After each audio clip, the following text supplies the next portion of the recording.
Hello, beautiful YouTubers, and welcome to AI Storycraft. Here, we bring captivating fictional tales to life, using the power of AI, paired with AI-generated visuals. Whether you're a fan of storytime videos or curious about what AI can do, you've come to the right place. So, without further ado, let's jump straight into today's episode, The Discovery.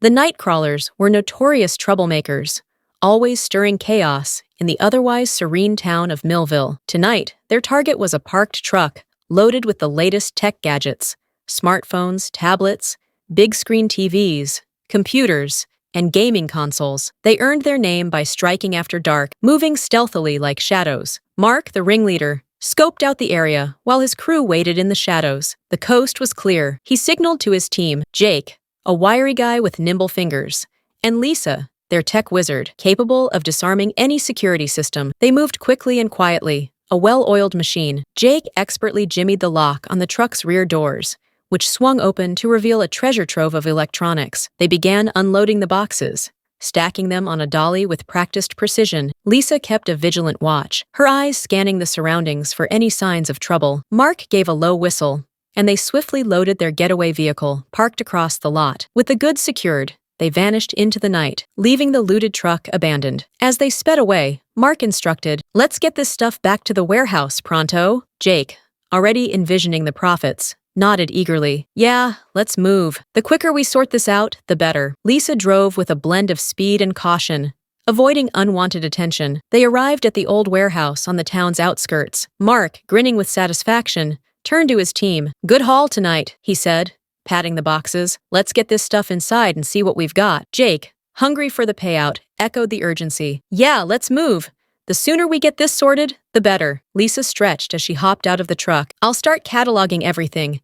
We need an inventory before we can fence it." Mark looked at his crew with pride. They'd pulled off another heist flawlessly. "All right, let's get to work. This warehouse is the perfect hideout. No one will find us here." Together, they unloaded the truck, each of them fantasizing about the riches these stolen goods would bring. The following day in Millville, Jordan and Max, best friends with a knack for finding trouble, lounged by the pool in Jordan's backyard. Max, with his unruly, curly hair and perpetually sliding glasses, was the brains. Jordan, taller, athletic, with messy blonde hair, was the brawn. Together, they were an unstoppable team. On this scorching summer afternoon, boredom gnawed at them. "Jordan," Max said, his eyes gleaming with mischief, "have you ever thought about that old abandoned warehouse on the edge of town?" Jordan glanced up from his iPad. "The haunted one?" "Yeah," Max replied. "I heard some kids at school say weird things happen there at night." Jordan's curiosity sparked. The warehouse, an eerie, hulking structure that had been abandoned for years,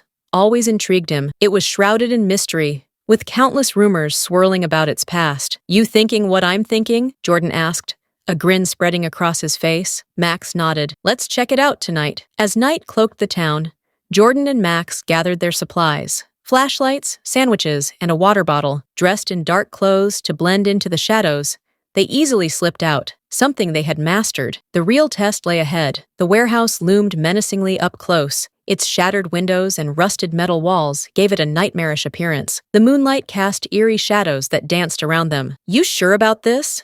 Jordan asked, a hint of fear in his voice. Max grinned. "Where's your sense of adventure?" They crept towards the building, their footsteps muffled by the grass. The main entrance was barricaded, but Max had discovered a loose plank on a side window earlier. They squeezed through the gap, entering the warehouse. Inside, it was cavernous and pitch black. Their flashlights pierced the darkness, revealing stacks of forgotten crates and old machinery. Dust particles floated like ghosts in the air. "Look at this place," Max whispered. "It's a time capsule." Jordan nodded, a mix of excitement and apprehension bubbling within him. They moved cautiously, every creak and groan of the old building making their hearts race. Suddenly, Max froze. "Did you hear that?" he whispered. Jordan strained to listen. There it was again, faint voices echoing from deeper within the warehouse. The boys exchanged nervous glances. Who could be in the warehouse at this hour? Resolute, they decided to find out. As they approached, the conversation grew clearer. Peeking around a stack of crates, they spotted a rough-looking group clad in dark clothes,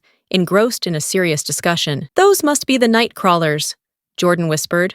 "I've heard about them. They deal in stolen goods." Max's eyes widened. "This is bad. We need to get out of here." But it was too late. Jake, A tall man with a scar slicing across his cheek noticed them. "Hey! What the hell are you kids doing here?" Panic surged through Jordan and Max. They bolted, their footsteps echoing through the cavernous warehouse. Shouts erupted behind them as the night crawlers gave chase. Jordan and Max dashed through the maze of crates and rusting machinery, their hearts pounding. The gang's voices grew louder, closer. "Over here!" Max shouted, leading Jordan into a narrow corridor. They squeezed through, hoping to slow their pursuers. The corridor led to a small room. They slammed the door shut and frantically looked around. A window was their only escape, but it was too high. "We're trapped," Jordan said, his voice trembling. Max shook his head. "Not yet. Help me move this crate." They shoved a large wooden crate under the window. Jordan climbed up and hoisted Max through just as the door crashed open and the gang stormed in. The boys dropped to the ground outside and sprinted towards the forest behind the warehouse. The forest was dark and dense, the trees blotting out most of the moonlight. Jordan and Max stumbled over roots and thrashed through bushes, desperate to escape. The night crawlers' pursuit was relentless. The boys' familiarity with the area was their only advantage. "This way," Jordan panted, leading Max down a narrow trail. "I know a place where we can hide." They followed the trail to a small clearing with a cluster of rocks. Jordan climbed up and pointed to a cave concealed by vines. "In here," he said. "They won't find us." They crawled into the cave and collapsed, gasping for breath. Gradually, the sounds of the gang faded into the distance. In the oppressive darkness, the gravity of their situation hit them. They had stumbled upon a gang's hideout, and the night crawlers wouldn't forget them. "We need to tell someone," Max said. "The police need to know." Jordan nodded. "But first, we need to get home." With no cell signal deep in the forest, they had to wait until dawn. As the first light of day broke, they began the cautious trek back towards town. Back at the warehouse,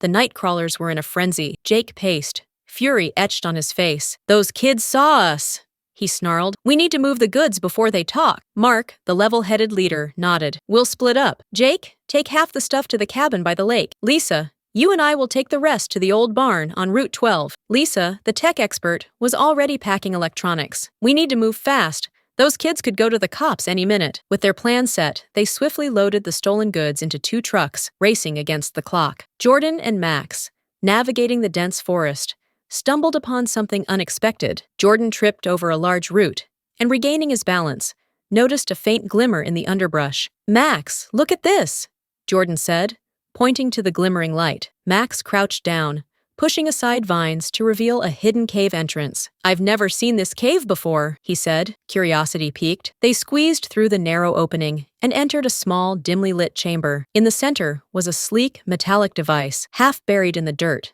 with strange markings that looked otherworldly. "Is that a gun?" Max whispered, awe in his voice. Jordan picked it up carefully. It was lighter than it appeared, the strange symbols glowing faintly. "We have to show this to someone," he said, "but we need to be careful. This could be dangerous." As they examined the alien weapon, distant voices echoed through the forest. The night crawlers were nearby, likely moving their stolen goods. The boys knew they had to get out of there quickly. Mark and Lisa were nearly done loading their truck when Jake's voice crackled over the radio. "I spotted those kids again, near the cave by the stream. We need to find out what they're up to." Mark cursed under his breath. "Forget the plan. We need to catch those kids before they cause more trouble. Lisa, stay here and guard the goods.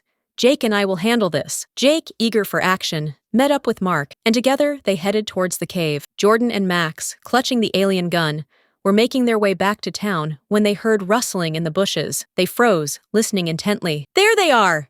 Jake shouted, pointing at them. Mark and Jake emerged from the bushes, blocking their path. "What do you think you're doing out here?" Mark demanded, his eyes narrowing. Jordan held the alien gun tightly. "We found this, and we're not afraid to use it," he bluffed, hoping the strange weapon would scare them off. Jake laughed. "You don't even know what that is. Hand it over, and maybe we'll let you go." Max, always the thinker, stepped forward. "This isn't just any weapon. It's advanced technology, and we've got it recorded. If anything happens to us, everyone will know about it." Mark hesitated. The boys were clearly smarter than he had anticipated. "Fine," he said through gritted teeth, "but this isn't over." As Mark and Jake retreated, Jordan and Max ran as fast as they could, not stopping until they reached the edge of town. "Jordan, we need to tell the police everything," Max said, his voice serious. "The gang, the stolen goods, all of it. They need to know." Jordan stopped walking and turned to Max. "I get it, Max.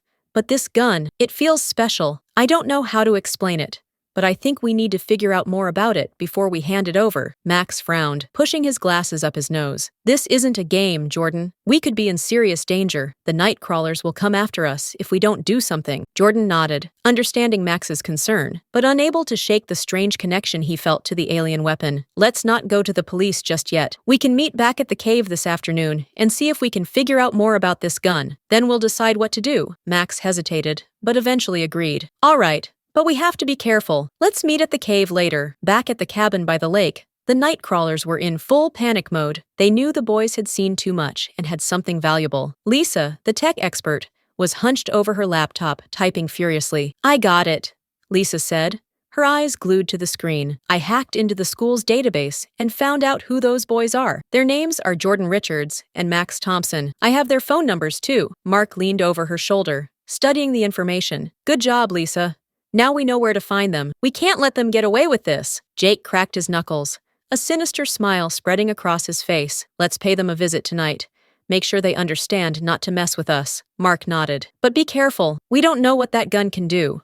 We need to get it without drawing too much attention. Lisa looked up, her face serious. If they go to the police, we're finished. We need to get that gun and make sure they keep quiet. Later that afternoon, Jordan and Max met back in the woods near the cave where they had found the alien gun. The forest was quiet, with only the rustle of leaves and the distant chirping of birds breaking the silence. Jordan pulled out the alien gun, its strange markings glowing faintly in the dim light of the cave. Let's see what this thing can do, he said, feeling a mix of excitement and nervousness. Max took the gun first, examining it closely. Here goes nothing, he said, aiming at a nearby tree and pulling the trigger. Nothing happened. The gun remained silent and inert. Maybe it's broken, Max said, handing the gun to Jordan. Jordan took the gun, feeling its weight in his hands. As he aimed at the same tree and pulled the trigger, a bright beam of light shot out, hitting the tree and leaving a charred mark on the bark. Both boys stared in awe. It worked! Jordan exclaimed, looking at Max with wide eyes. Max shook his head in disbelief. Why did it work for you and not for me? Jordan shrugged. I don't know, but this just makes me more certain we need to understand it better before doing anything. As the sun dipped below the horizon, Jordan and Max trudged back to town, the alien gun carefully concealed in Jordan's backpack. They were acutely aware they were in over their heads, yet the extraordinary nature of their discovery propelled them forward. What they didn't realize was that the night crawlers were on their trail, intent on silencing them permanently. Jordan cast a determined glance at Max. We need to be ready. They won't stop until they get what they want. Max nodded, resolve settling over him. Then we'll be ready. We have to stick together and figure this out. The weight of their discovery pressed heavily on them as they walked. They had no idea what was coming next. But one thing was certain, this was far from over. A few hours later, Max texted Jordan with a plan. Hey, the alien gun is too dangerous to keep at your house. What if we hide it in the old warehouse? The night crawlers probably won't risk going back there. Jordan read the message, considering Max's point. Keeping the gun at his place was too risky. After a few minutes, he replied, You're right, let's do it. We'll sneak out after 11 p.m. and take it to the warehouse. They agreed on the plan, preparing to meet later that night. Unbeknownst to them, Lisa had hacked into their phones and was monitoring their conversation in real time. Lisa was glued to her computer screen, tracking their every move through the hacked data. They're heading to the warehouse, she said, her voice tense. We need to get there before they do. Mark and Jake were already geared up, ready to move. Let's go, Mark commanded, leading the way. We can't let them hide that gun. As the clock neared 11 p.m., Jordan and Max quietly slipped out of their homes, meeting at the edge of the woods. The night was still and dark, with only the faint glow of the moon lighting their path. Jordan had the alien gun secured in his backpack. Ready? He whispered to Max. Max nodded, his face serious. Let's do this. They moved quickly and quietly, making their way to the old warehouse. The deserted streets of Millville added to the eerie feeling of their clandestine mission. Inside the old warehouse, Mark, Lisa, and Jake were already waiting, hidden in the shadows. They had positioned themselves strategically, ready to ambush the boys. They're coming, Lisa whispered, her eyes fixed on the entrance. Remember, we need that weapon. It's worth more than we can imagine. And those kids know too much. Mark nodded, his expression grim. We can't let them get away. If they go to the police, we're done for. Jake cracked his knuckles, eager for the confrontation. Let's make this quick and clean. As Jordan and Max entered the warehouse, their flashlights slicing through the darkness, Jake sprang into action. He grabbed Max from behind, holding him in a tight grip. Gotcha! Jake snarled. Jordan spun around, only to find Lisa and Mark pointing guns at him. "Hand over the weapon," Mark demanded, his voice cold and threatening. Jordan's heart pounded in his chest. He knew they were in serious trouble. He glanced at Max, who was struggling in Jake's grip but unable to break free. "Do it, Jordan," Max gasped. "Give them the gun." Jordan hesitated, feeling the weight of the alien weapon in his backpack. He slowly reached for it, his mind racing for a way out. Lisa stepped forward, her gun trained steadily on Jordan. "Don't try anything stupid. Just hand it over." Reluctantly, Jordan pulled the alien gun from his backpack and held it out. Mark snatched it from his hand, a triumphant gleam in his eyes. "Smart move, kid." Jake released Max, who stumbled forward, rubbing his arms. Jordan met Max's gaze, silently reassuring him. Mark and Lisa tried to fire the alien weapon, but it wouldn't activate. Frustrated, Mark exclaimed, "The damn thing doesn't even work." Max had an idea. "You're doing it wrong. Let me show you." Reluctantly, they agreed, keeping their guns trained on him. "Don't try anything stupid," they warned. Max attempted to fire the gun, but it still wouldn't work. He tossed it to Jordan. "Hey, you try!" Jake and Lisa started scolding Max. "What the hell are you doing?" Max remained calm. "Take it easy. Jordan's good at figuring stuff like this out." Mark glared at Jordan. "Okay, kid, try it. But you better not pull anything." Jordan held the gun by its top side, sliding the handle into his hand. Small symbols on the side of the gun began to light up, and a brace slid from the back of the gun onto Jordan's forearm, forming a perfect circular latch around it. Mark, Lisa, and Jake were stunned. Jake yelled, "How the hell did you do that?" Jordan aimed the alien weapon at a stack of rotted pallets about 15 feet away. He glanced at Max and nodded. Max's eyes widened before he darted and slid behind an old machine. Jordan pivoted, aiming the gun at the night crawlers, all of whom had their guns trained on him. Mark shouted, "Drop the gun, kid!" "I'm not playing." Before Jordan could reply, a panicked Jake fired 2 shots from his snub-nosed .44 Magnum. Instantly, the alien weapon projected an invisible force shield in front of Jordan, blocking the bullets. Reacting instinctively, Jordan fired back with the alien gun, unleashing a beam of blue-white light. The blast hit Jake, lifting him 4 feet into the air and throwing him back about 8 feet. The energy incinerated Jake on impact. Mark and Lisa stood there, stunned. For a split second, they hesitated before turning and bolting toward the front door. Jordan aimed, but couldn't get a clear shot through the rusted metal shelves and crates. "Max, are you okay?" Jordan called, eyes still on the retreating figures of Mark and Lisa. Max crawled out from behind the machine, dusting himself off. "Yeah, I'm fine. We'll never catch them. They have a truck," Jordan said, frustrated. Max replied, "I pressed the emergency panic button on my phone. It alerts 911 and tracks our location." Jordan quickly hid the alien weapon in an old crate behind the rotted pallets,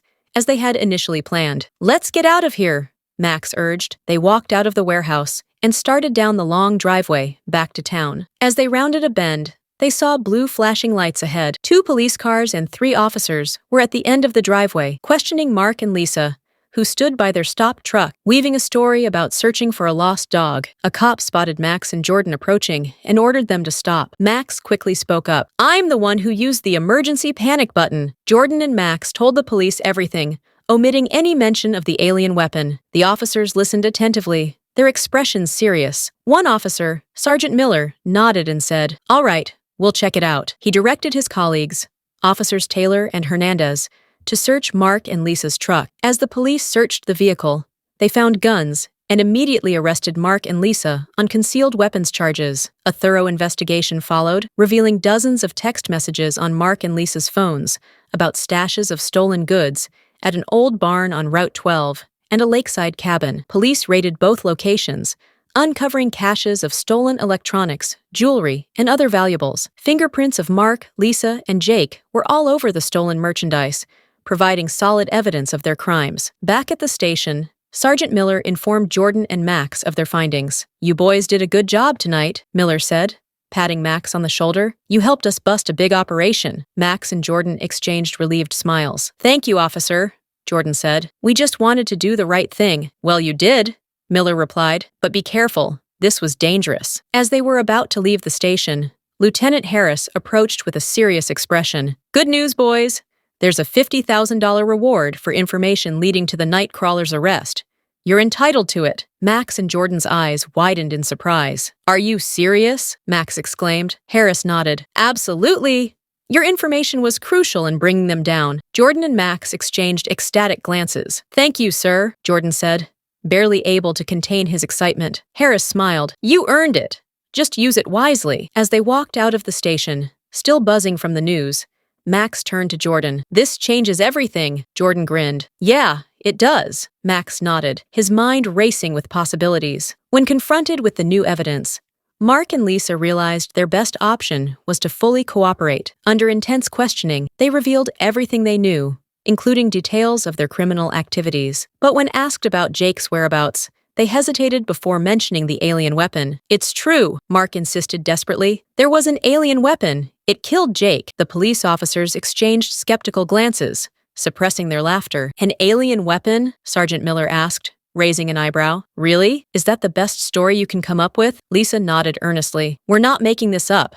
That kid Jordan had it. It incinerated Jake. The officers chuckled, shaking their heads. We've heard some wild stories, but this one is ridiculous. Despite their pleas, the police dismissed Mark and Lisa's story as a desperate fabrication. The day after Jordan received his half of the reward, he told his mom he'd be back in a few hours. She smiled. Okay, be safe. Jordan went to a local store and bought a lockbox with foam padding. He retrieved the alien weapon from the warehouse and carefully placed it in the lockbox. After locking it, he slipped the key into his pocket. Jordan took the lockbox back to the cave, where they had originally found the weapon, hiding it behind a pile of rocks and covering the cave entrance with brush. Once done, he sat on a tree stump near the cave, pulled out a soda from his backpack, and took a big drink. Then he texted Max, telling him about putting the alien gun back in the cave and stating they should never tell anyone about it. Max agreed. They returned to their regular lives, never speaking of the alien weapon except to each other. They often wondered about its origin